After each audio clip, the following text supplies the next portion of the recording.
Now that you know how to find, install, and configure plugins, I know you're itching to go out and find lots of great plugins and add them to your site.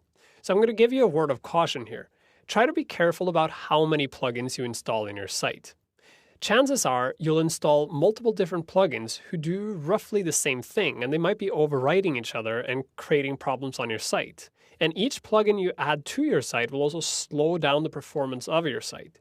Generally, you don't want to have more than maybe 10 or 15 plugins max activated on your site at once. And you also don't want to have plugins on your site that are installed but not activated because they take up resources.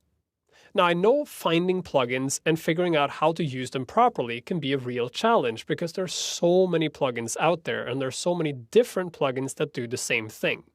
To help you along the way, I'm in the process of creating a new series of courses here at lynda.com called WordPress Plugins, where we address individual use case scenarios. The first course in this series, WordPress Plugins SEO, is already out, and it shows you how you can use different SEO plugins to improve both search engine optimization and also how your content is shared on social networks.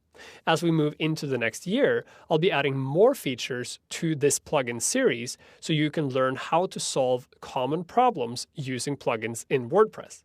But don't let this deter you. If you're looking for a solution to a problem, chances are you can find it in a plugin. And as long as you're careful about how many plugins you install, and as long as you only activate one at a time and really understand how they work, it'll be smooth sailing for you going forward. So go out and explore the environment, figure out what plugins you need, and install them and experiment with them.